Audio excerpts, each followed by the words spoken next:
They never seem to make it easy on themselves, but somehow they still manage to pull it out. Eagles win over the Toledo Walleye 6-3 in Game 5 to take the series. Kelly Cup Finals, here we come.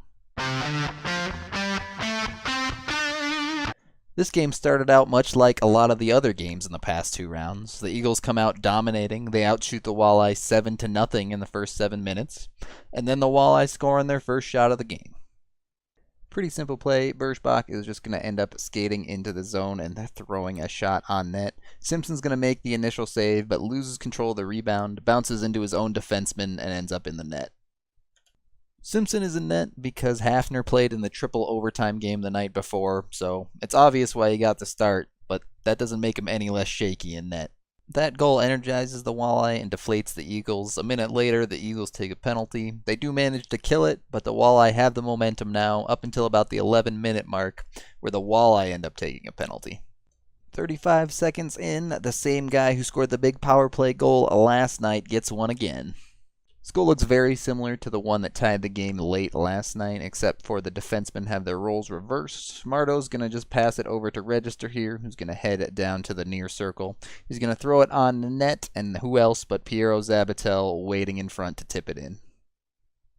Zabatel seems to be coming on strong with 2 goals in his last 2 games, both net front on the power play, and this power play has desperately needed some spark. Eagles continue to dominate play from that goal going forward. They end up outshooting the Walleye 16-5 in the period, but with 5.5 minutes left to go, Simpson ends up letting another one in. A dump in that is missed by Register creates a 4-on-3 for the Walleye. As you can see, the Eagles players got caught cheating in the neutral zone. This gives tons of room for the 4th player in for the Walleye. He gets to skate all the way into the circles and puts it right through Simpson's 5-hole. 2 goals on 5 shots. You'd really like your goalie to stop at least one of those, huh? And so the Eagles are down 2-1 headed into the first intermission, even though they were clearly the better team in the period. To start off the second, the Eagles are dominating again. They get 5 shots to none for the Walleye and manage to draw a penalty out of them. They don't manage to score on this power play, and that penalty kill energizes the Walleye. About 8 minutes into the period, they come down and beat Simpson for a 3rd time. A turnover at the blue line results in a 2-on-2 chance for the Walleye. Cutting through the middle, Geertsen doesn't realize there's a man coming down the near side boards. That lets him just go right past him. It's an easy feed over to him, and then Simpson fails to seal the near side and ends up in the back of the net. Again, it's one of those plays where you would like your defense to play better, but you would also like your goalie to bail him out behind him.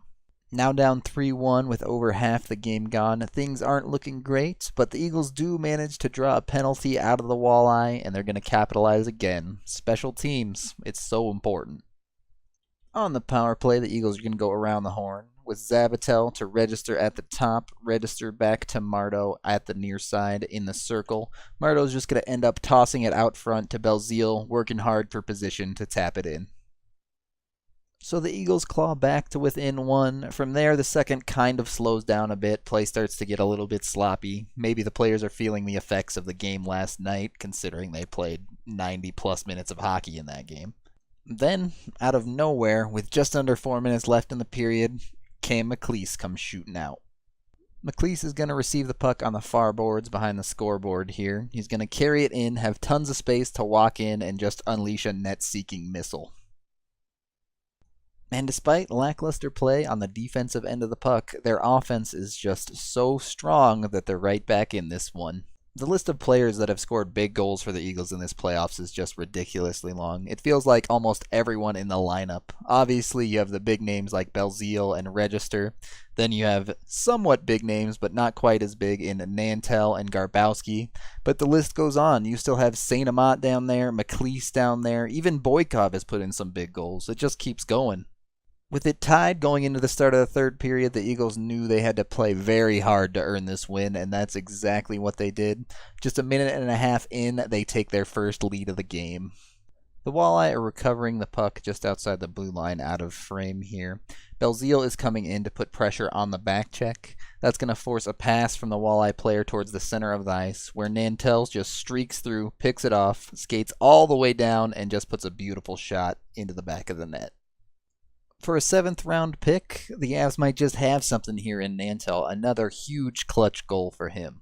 Now with the lead, I love the way the Eagles continued to play this period. They kept up the pressure. They weren't sitting back and letting the Walleye get chances, but they were taking chances to them and looking to get another one.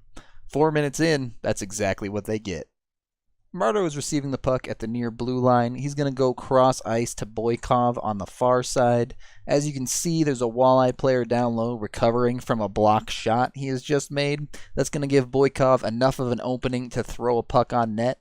When he does, Cam McLeese is going to end up cutting across. Hard to see, but he's right about here, cutting across towards the shot. He's going to get just enough of it to beat the goalie and put us up by 2. And as I said, they didn't make it easy for themselves. This game could have easily been 5-1 Eagles at this point, but they still have a 2-goal lead, 5-3, and now they're in a great position. From there, now with the 2-goal lead, the Eagles do back it off a little bit. They don't want to give up too many risky chances going the other way to let the Walleye back in it. Eventually, time ticks off. It winds all the way down to the final minutes. They end up dumping it into the empty net, and they do it. They've made it to the Kelly Cup Finals.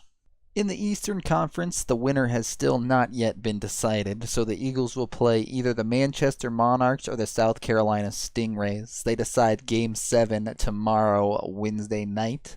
Once that's decided, the final series will start Friday the 26th, so the East Coast team just gets 1 full day of rest. Hopefully the Eagles can benefit from that. Whichever team ends up making it, I have to think the Eagles were the favorites. Both of those teams were significantly lower in the standings of the East Coast, barely just squeaking in their divisions. Of course, then both in the playoffs went on great runs, so it's hard to say who's really favored. One thing's for sure, the Eagles will have the home ice advantage, so if you are in Colorado, you will get the chance to go see games 1 and 2, as well as games 6 and 7 if necessary. That is the end of this game review. Thank you for watching. Feel free to leave any Eagles comments down below. I'm Rudo3, and 4 more wins, baby.